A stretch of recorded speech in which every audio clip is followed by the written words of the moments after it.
तो एपिसोड की स्टार्टिंग में दिखाया जाता है कि टोगा मिल्स नाम की एक सिटी में आया हुआ होता है।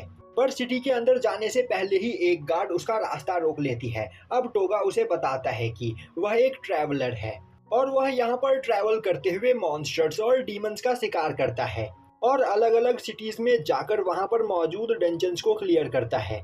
पर वह यहाँ पर मिल्स सिटी में थोड़ा अपना टाइम पास करने के लिए आया है, वह यहाँ पर किसी भी मॉन्स्टर को नहीं मारेगा। तभी वह गार्ड बोलती है, बेवकूफ़, यह मिल्स नहीं बल्कि मिल्स सिटी है।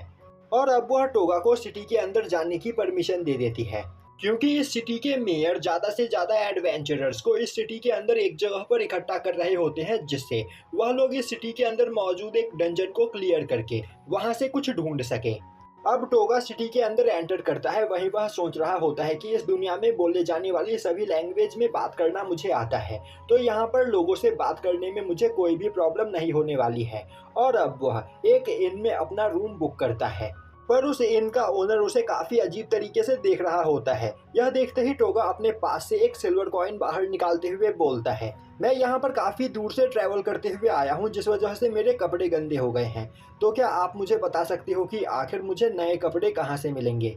अब टोगा के हाथ में सिल्वर कॉइन देखते ही उस इनके ओनर के चेहरे का एक्सप्रेशन पूरी तरीके से बदल जाता है और अब वह अपना दिल खोलते हुए टोगा को वहां पर वेलकम करने लगता है और बड़े ही प्यार से वह टोगा के सभी सवालों के जवाब भी दे रहा होता है।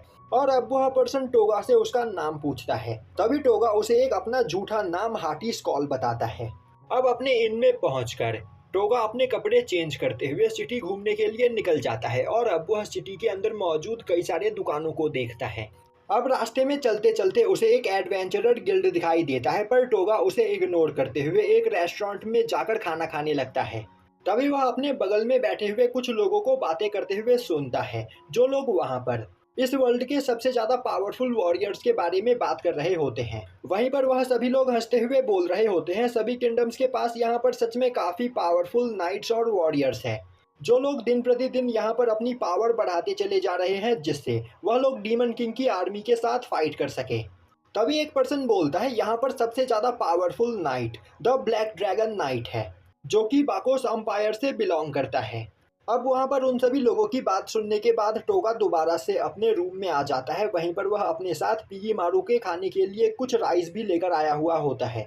अब पिगी मारू वहाँ पर अपना खाना खाने लगता है। वहीं पर बैठकर टोगा अपने पास मौजूद फॉरबिडन बुक के अंदर गोल्डन डीमन जोन के बारे में जानकारी इकट्ठा करने लगता है और तभी उसे याद आता है कि उसे यहाँ पर पिगी मारू की भी पावर को बढ़ाना है। यह याद आते ही वह दोबारा से उस फॉरबिडन बुक के अंदर पिगी मारू की पावर को बढ़ाने का तरीका ढूंढने लगता है। तभी वह देखता है कि अगर वह स्केलेटन किंग की बोन्स का यूज करे तो वह यहाँ पर पिगी मारू की पावर को बढ़ा सकता है। और अब यह देखते ही उसे याद आता है कि रेस्टोरेंट में वह सभी एडवेंचरर्स एक जगह पर बैठे आपस में बात कर रहे होते हैं कि मिल सिटी के डंजन के अंदर एक और डंजन का लेयर मिला है, जिस वजह से सभी लोग यहाँ पर काफ़ी ज़्यादा एक्साइटेड है, क्योंकि वह सभी लोग दोबारा से डंजन के अंदर जाकर नई चीज़ों को एक्सप्लोर कर सकते हैं। और अब टोगा सोचने लगता है, मुझे इस डंजन के अंदर जरूर किंग स्केलेटन मिलेगा। अब अगले दिन टोगा उस डंजन के पास पहुंचता है। तभी वह देखता है कि कई सारे एडवेंचरर्स एक जगह पर खड़े होते हैं। वहीं पर उनके सामने खड़ा एक पर्सन बोल रहा होता है, हमने यहाँ पर तुम सभी एडवेंचरर्स को हमारे डंजन में मौजूद नए लेयर को एक्सप्लोर करने के लिए बुलाया है और हम यहाँ पर चाहते हैं कि तुम सभी लोग डंजन के अंदर मौजूद एक कीमती चीज को ढूंढो, जिसके बदले हम तुम्हें 300 गोल्ड कॉइन देंगे। और अब वह वहाँ पर खड़े सभी एडवेंचरर्स को एक फोटो दिखाते हुए बोलता है, ये है कप ऑफ ड्रैगन आई और तुम सभी लोगों को यही ढूंढकर हमारे पास लेकर आना है, जिसके बाद हम तुम्हें इनाम देंगे।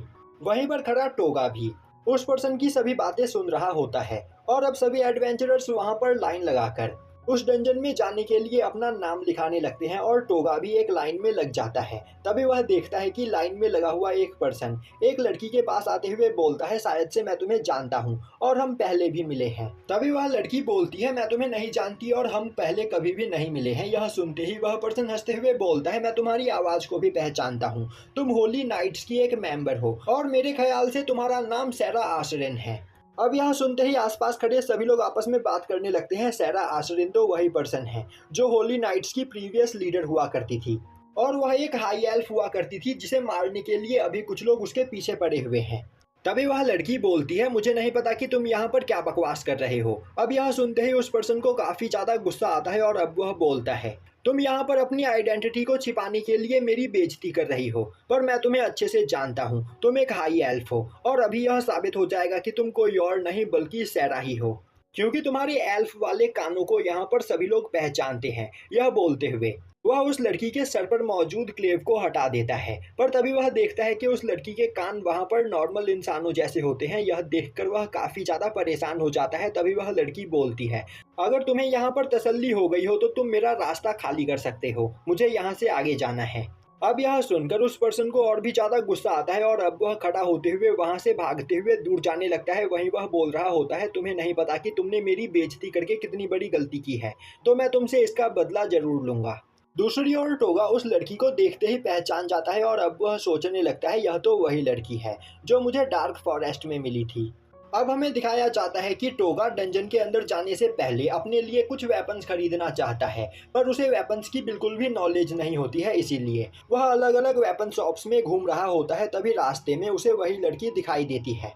तभी टोगा को देखते ही वह लड़की उसे रोकते हुए बोलती है, तो क्या तुम भी इस किंगडम के नाइट टीम को ज्वाइन करने वाले हो? टोगा बोलता है, नहीं, मैं इन सभी चक्करों में नहीं फंसने वाला हूँ। वैसे मैं तुम्हें यह बताना चाहता हूँ कि तुम्हें यहाँ पर संभल कर रहने की जरूरत है, क्योंकि अभी थोड़ी देर पहले तुमने जिस पर्सन की बेइज्जती की थी वह जरूर यहाँ पर तुमसे बदला लेने की कोशिश करेगा। वह लड़की बोलती है, तुम्हें परेशान होने की कोई जरूरत नहीं, वह बस एक बेवकूफ़ था जिसे मैं काफ़ी आसानी से संभाल सकती हूँ। तभी टोगा बोलता है, वैसे मुझे यहाँ पर तुम्हारी एक मदद चाहिए। वह लड़की बोलती है, वह यहाँ पर बहुत ही ज़्यादा बिजी है तो वह टोगा की मदद नहीं कर सकती है। टोगा बोलता है, मुझे यहाँ पर कुछ वेपन्स खरीदने हैं, पर मुझे वेपन्स की बिल्कुल भी नॉलेज नहीं है, और अगर तुम यहाँ पर मेरी मदद वेपन्स खरीदने में करो तो मैं तुम्हें इसके बदले कुछ पैसे भी दूंगा। अब यह सुनते ही वह लड़की टोगा की मदद करने के लिए तैयार हो जाती है, क्योंकि अपने डेस्टिनेशन पर पहुंचने के लिए उसे कुछ पैसों की जरूरत होती है। और अब वह दोनों एक साथ एक वेपन शॉप में आते हैं, जहां पर वह लड़की टोगा के लिए काफ़ी सारे वेपन्स खरीदती है।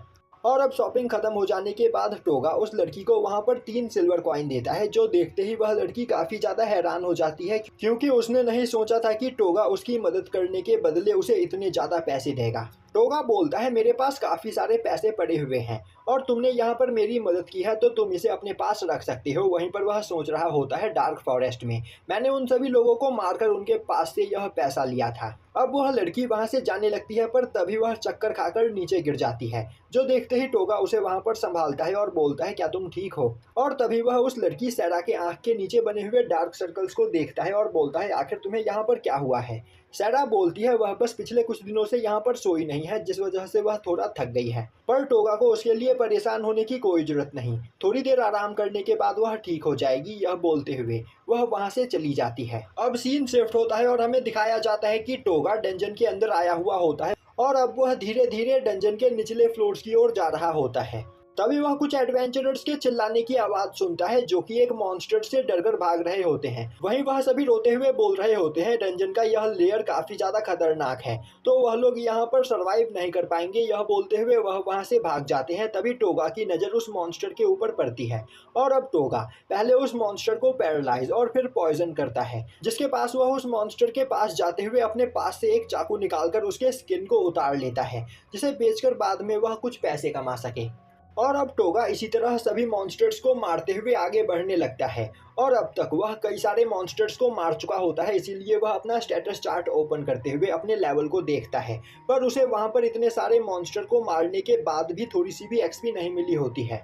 यह देखते ही वह और भी मॉन्स्टर्स को मारने के लिए आगे बढ़ता है। तभी वह देखता है कि एक जगह पर वह पर्सन जो सैरा की रियल आइडेंटिटी सभी को बताने की कोशिश कर रहा होता है, वह कुछ एडवेंचरर्स के साथ एक जगह पर मिलकर सैरा को मारने की प्लानिंग कर रहा होता है, क्योंकि सैरा ने सभी लोगों के सामने उसे झूठा साबित कर दिया था, जिस वजह से उसकी काफी ज्यादा बेइज्जती हुई थी। इसीलिए उससे अपना बदला लेने के लिए वह कुछ एडवेंचरर्स के साथ मिलकर सैरा को उस डंजन के अंदर मारने की प्लानिंग कर रहा होता है। वहीं पर एक जगह से खड़ा टोगा उन सभी की बातें सुन रहा होता है और अब वह उनके सामने आते हुए बोलता है, तुम तीनों सच में बहुत बड़े बेवकूफ़ हो। तभी एक एडवेंचरर बोलता है, इस पर्सन ने हमारी यहाँ पर सभी बातें सुन ली, तो अब हम इसे जिंदा नहीं छोड़ सकते हैं। और अब सभी लोग वहां पर अपने अपने वेपन्स को बाहर निकालते हुए टोगा को मारने के लिए तैयार हो जाते हैं। वहीं पर वह हंसते हुए बोल रहे होते हैं, इस बेवकूफ़ बच्चे को लग रहा था कि यह यहाँ पर हीरो बन सकता है, पर अब यह यहाँ पर मरने वाला है। तभी टोगा अपना हाथ ऊपर करते हुए बोलता है, प्लीज 1 मिनट रुक जाओ, मैं यहाँ पर मरना नहीं चाहता। यह देखते ही वह पर्सन आगे बढ़ते हुए बोलता है, तुम सच में बहुत बड़े बेवकूफ हो, और अब तुम्हें क्या लग रहा है अगर तुम हमारे सामने गिड़गिड़ाओगे तो हम तुम्हें जिंदा छोड़ देंगे। तभी टोगा अपने पैरालाइज स्किल का यूज करते हुए उन तीनों को वहां पर पैरालाइज कर देता है और बोलता है, बेवकूफ मैं नहीं बल्कि बेवकूफ तुम हो। तुम्हें अपने अपोनेंट को कभी भी अंडर एस्टिमेट नहीं करना चाहिए। यह बोलते हुए वह उन तीनों के ऊपर पॉइजन स्पेल को कास्ट करता है और अब वह वहां से जाने लगता है। तभी वह पर्सन टोगा को देखते हुए बोलता है, तुम्हें नहीं पता कि तुमने यहाँ पर कितनी बड़ी गलती की है। बस एक बार पैरालाइज स्किल से यहाँ पर मैं आज़ाद हो जाऊँ, फिर मैं तुम्हें काफ़ी दर्दनाक मौत दूंगा। टोगा हंसते हुए बोलता है, बेवकूफ़, अब तुम यहाँ पर पॉइजन की वजह से तड़प तड़प कर मरने वाले हो, तो क्या तुम्हें इतनी सी भी बात समझ में नहीं आ रही है। यह बोलते हुए वह वहाँ से जाने लगता है। तभी एक मॉन्स्टर वहाँ पर आते हुए उन तीनों को जिंदा खा जाता है। यह देखते ही टोगा सोचने लगता है, चलो अच्छा हुआ इन तीनों को यहाँ पर एक आसान मौत मिली, वरना यह तीनों पॉइजन से तड़प तड़प कर मरते। अब दिखाया जाता है कि टोगा अपने सामने आने वाले सभी मॉन्स्टर्स को मारते हुए डंजन के 11th फ्लोर पर पहुंच चुका होता है, पर अब तक उसका एक्सपी थोड़ा सा भी नहीं बढ़ा होता है। यह देखते ही वह बोलने लगता है, मुझे अब यहाँ पर थोड़ा आराम कर लेना चाहिए। और अब वह एक जगह पर जाकर पिगी मारू को वहाँ पर पहरा देने के लिए बोलकर लेट जाता है। और अब 3 घंटे सोने के बाद वह उठता है और पिगी मारू को वहां पर पहरा देने के लिए थैंक्स करता है, जिसके बाद वह डंजन के अगले फ्लोर्स की ओर आगे बढ़ने लगता है। तभी उसे रास्ते में कुछ एडवेंचरर्स दिखाई देते हैं जो सभी डंजन से बाहर की ओर जा रहे होते हैं, क्योंकि उन्हें वह जगह काफ़ी ज़्यादा अजीब लग रही होती है, क्योंकि 11th फ्लोर तक उन्हें एक भी मॉन्स्टर नहीं दिखा होता है और किसी ने उनके वहां पर आने से पहले ही सभी मॉन्स्टर्स को मार दिया होता है। और वह सभी मॉन्स्टर काफ़ी अजीबोगरीब तरीके से मरे होते हैं, क्योंकि या तो उन सभी मॉन्स्टर की बॉडी पर चोट के कोई भी निशान नहीं होते हैं, या फिर उनकी बॉडी के ऊपर एक नाइफ से अटैक होने के निशान होते हैं। इसीलिए उन्हें लग रहा होता है कि यहाँ पर जरूर कोई ना कोई बहुत ही ज़्यादा पावरफुल पर्सन मौजूद है, या फिर यह सब काम कोई काफ़ी खतरनाक मॉन्स्टर कर रहा है। इसीलिए वह सभी डंजन से बाहर जा रहे होते हैं। और अब वह सभी लोग टोगा को बताते हैं कि वह लोग साइबर ट्रूथ एडवेंचरर पार्टी के मेंबर हैं, तो टोगा को भी उनके साथ इस डंजन से बाहर चलना चाहिए। टोगा बोलता है, मैं यहाँ से थोड़ा और आगे जाकर चीज़ें सर्च करना चाहता हूँ। तभी एक पर्सन बोलता है, ठीक है, हम तुम्हें ऐसा करने से नहीं रोकेंगे, बस तुम्हें रास्ते में अगर कोई पर्सन दिखाई दे तो तुम इसे इस बारे में बता देना, जिससे वह डंजन से बाहर निकलकर अपनी जान बचा सके, क्योंकि कुछ फ्लोर्स पहले हमने 3 लोगों को देखा जिसे कोई मॉन्स्टर खा गया था, तो यह जगह काफ़ी ज़्यादा खतरनाक है। यह बोलते हुए वह सभी लोग वहाँ से चले जाते हैं। अब टोगा धीरे धीरे सभी मॉन्स्टर्स को मारते हुए बॉस रूम के पास पहुंच जाता है, और अब वह बॉस रूम का दरवाजा खोलते हुए अंदर जाता है तो कप ऑफ आई ड्रैगन उस बॉस रूम के अंदर रखा हुआ होता है। वहीं पर उस कप ऑफ आई ड्रैगन के सामने एक ड्रैगन की स्टैचू बनी हुई होती है। अब टोगा उस कप के पास जाते हुए बोलता है, यह ड्रैगन जरूर यहाँ पर जिंदा होगा, मैंने कई सारी मूवीज में इस तरह की चीजें देखी है। यह सोचते हुए वह पहले उस ड्रैगन की स्टैचू को पैरालाइज करता है, जिसके बाद वह उसके ऊपर पॉइजन स्किल कास्ट कर देता है, और अब वह उस कप को उसकी जगह से हिलाता है। तभी वह ड्रैगन स्टैचू वहां पर जिंदा हो जाता है, पर पैरालाइज और पॉइजन की वजह से वहां पर उसकी हालत खराब होने लगती है और थोड़ी ही देर में उसके टुकड़े टुकड़े हो जाते हैं। तभी पिगी मारू टोगा को बताता है कि उसके पीछे कोई खड़ा है। यह सुनते ही टोगा उसके ऊपर अटैक करने के लिए तैयार हो जाता है, पर तभी वह देखता है कि उसके पीछे सैरा खड़ी होती है। अब सैरा टोगा को देखते हुए बोलती है, मुझे लगा था कि सबसे पहले यहाँ पर मैं पहुंचूंगी, क्योंकि डंजन में मौजूद सभी एडवेंचरर्स किसी मॉन्स्टर के डर की वजह से यहाँ से भाग गए, पर मुझसे पहले तुम यहाँ पर पहुंच गए। तभी टोगा आगे बढ़ते हुए बोलता है, तुम इस कप को लेने के लिए यहाँ तक आई, इसका यह मतलब है कि यह कप तुम्हारे लिए बहुत ही ज़्यादा इम्पोर्टेंट है, तो अगर तुम चाहो तो यह कप ले सकती हो। यह सुनते ही सैरा परेशान हो जाती है और बोलने लगती है, यह कप काफ़ी ज़्यादा कीमती है, और तो और टोगा ने इसे अचीव किया है, तो वह टोगा से यह कैसे ले सकती है। टोगा बोलता है, यह कप मेरे किसी भी काम का नहीं। यह बोलते हुए वह उस प्लेटफॉर्म के पास जाता है जहां पर वह कप रखा हुआ होता है, और अब वह उस प्लेटफॉर्म को वहां पर ओपन करता है। तभी सैरा देखती है कि उस प्लेटफॉर्म के नीचे डंजन के और भी कई सारे फ्लोर्स होते हैं। तभी सैरा बोलती है वह टोगा से यह कप नहीं ले सकती है, क्योंकि इस कप की कीमत 300 गोल्ड कॉइन है, और तो और सैरा के पास टोगा को इसके बदले देने के लिए कुछ भी नहीं है, इसीलिए वह यह कप नहीं लेना चाहती है। टोगा बोलता है, मुझे इस कप में कोई भी इंटरेस्ट नहीं, मैं बस यहाँ पर एक मॉन्स्टर को मारने के लिए आया हूँ। यह सुनते ही सैरा बोलती है वह टोगा की बात समझ गई, टोगा उसे यह कप गिफ्ट देना चाहता है, पर उसके पास इसके बदले टोगा को देने के लिए कुछ भी नहीं। तो फिर क्यों ना वह यहाँ पर उस मॉन्स्टर को मारने में टोगा की मदद करे, क्योंकि वह फ्री में टोगा से यह कप नहीं लेना चाहती है। अब टोगा बोलता है ठीक है, तुम मेरे साथ चल सकती हो, पर यहाँ पर मेरी कुछ शर्तें हैं। पहली बात तो ये कि तुम यहाँ पर मुझसे ज्यादा सवाल नहीं पूछोगी। दूसरी बात, मैं तुम्हें एक एम्प्लॉय के तौर पर हायर कर रहा हूँ, तो तुम्हें मेरी सभी बात माननी होगी। और तीसरी बात, किसी जगह पर मुझे अकेले जाना पड़ सकता है, तो तुम बिना कोई सवाल किए मैं जिस जगह पर बोलूंगा तुम्हें उसी जगह पर रुकना होगा। अब सैरा को टोगा की यह तीनों शर्तें मंजूर होती हैं, जिसके बाद वह दोनों डंजन के और भी निचले फ्लोर की ओर आगे बढ़ते हैं। और अब रास्ते में आने वाले सभी मॉन्स्टर्स को सैरा मारे चली जा रही होती है। वहीं पर टोगा उसे देखते हुए उसकी तारीफ कर रहा होता है। तभी टोगा बोलता है, वैसे मैं यहाँ पर तुमसे एक सवाल पूछना चाहता हूँ। मैंने यहाँ पर कुछ एडवेंचरर्स के मुंह से गोल्डन आई मॉन्स्टर्स के बारे में सुना, तो आखिर वह किस तरह के मॉन्स्टर होते हैं। सैरा उसे बताती है कि गोल्डन आई मॉन्स्टर बहुत ही ज़्यादा पावरफुल होते हैं और उनके पास नॉर्मल मॉन्स्टर के मुकाबले काफ़ी ज़्यादा मात्रा में एक्सपीरियंस पॉइंट होता है। और दूसरी दुनिया से यहाँ पर आए हुए हीरोज के लिए वह मॉन्स्टर काफ़ी अच्छे शिकार होते हैं, जिन्हें मारकर वह हीरोज काफ़ी जल्दी अपना लेवल अप कर सकते हैं।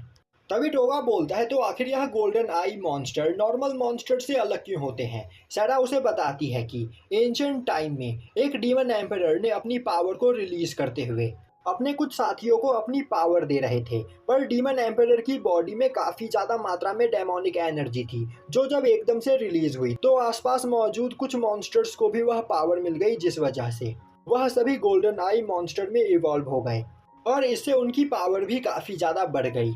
अब वह दोनों वहाँ से आगे बढ़ते हैं। तभी उन्हें एक कमरा दिखाई देता है, जिसे देखते ही टोगा अपनी माना एनर्जी का यूज़ करते हुए उसे ओपन करता है। अब सैरा उसे बताती है कि इस डंजन में काफ़ी पावरफुल मॉन्स्टर्स हैं, पर वह इस जगह से काफ़ी ज़्यादा दूर है, तो उन्हें यहाँ पर घबराने की कोई ज़रूरत नहीं। टोगा बोलता है, तो हम इस कमरे में आराम कर सकते हैं।